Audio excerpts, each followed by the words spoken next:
Barka da zuwa tashar Kannywood TV, kasance da mu domin samun labaranmu a kodayaushe. An zargi jaruma Momi Gombe da biya wa jarumin TikTok Abdul Gaya kuɗin zuwa Umara.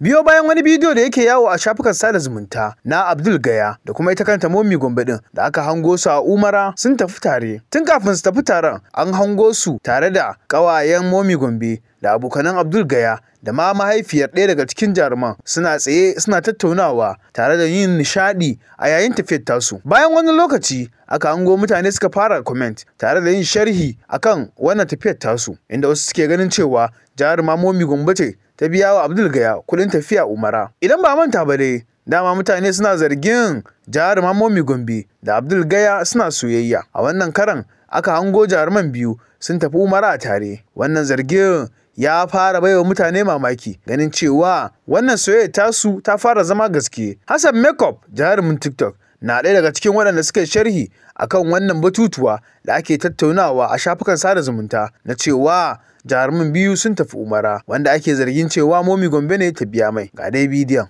Kuma yanzu wata masiha da aka bullo ake cewa Momi Gombe ta biyo ma Abdul Gaya Makka, ta biya mashi Madina, sun tai Madina. To ba ta biya mashi ba su ta yi? Ba ta biya mashi ba su ta yi? Bai kama gudun da zata biya mashi ne, kun so ta biya ma da zata kazakin ta. To wannan abin ne karan kai da mamaki ke ba, na ga zakani mutane ko wani irin mutane ne. Ta biya mashi, ya kai gudun da zata biya mashi, kuma Abdul Gaya ya kai gudun da zata yi soyayya da Momi Gombe. In gaya muku, ni ne abokin amarya kuma ni ne abokin ango. Ina tsaka. Allah ubangiji kawo ku lafiya, mu dai ka amanta amana adda. Allah ubangiji shirye mu, Allah ba mu kasuwa mai albarka. Mu ma da wannan kasuwancin namun Allah da sai mu abin da billahi lazi ƙarya ne wani biya mana sai dai biya ma kan mu tahi, mu ma mu taimaka da Allah mu dawo. To labari da dumi-dumi a halin yanzu shine tafiya umaran Momi Gombe da Abdul Gaya ya tada kura a shafukan sada zumunta, inda ake tare din cewa fa a halin yanzu Momi Gombe ita ne ta biya wa Abdul Gaya umura.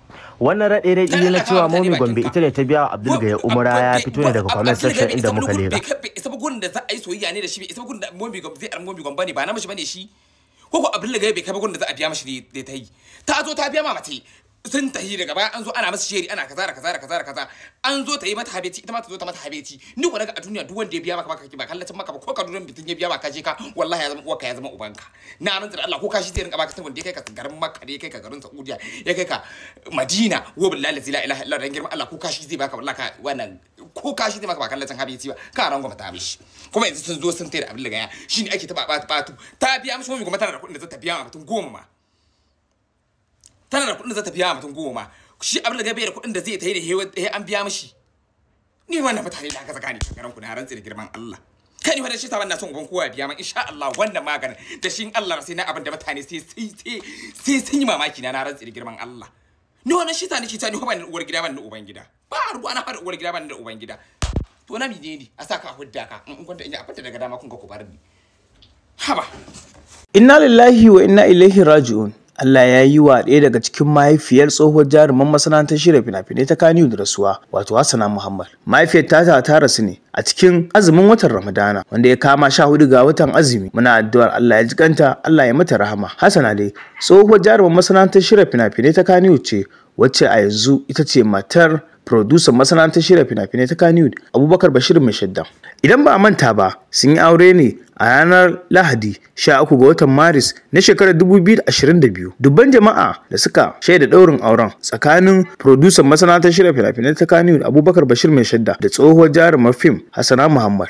Auren, wanda aka ɗaura a masallacin Murtala da ke birnin Kano, ya samu halartar manyan jaruman masana'antar wanda suka nuna kara sosai ga abokin sana'ar tasu. Tun da farko dai labarin auren ya ja hankalin jama'a, duba da yadda ba a cika aure tsakanin 'yan fim ba, domin sun fi auren 'yan waje, illa 'yan tsiraru da suka kulla auratayya a tsakaninsu. Bayan ɗaurin auren, Bashir Mai Shadda ya je shafinsa na Instagram domin nuna godiya ga Allah, inda ya yi hamdala tare da neman masoya da su taya su da addu'a.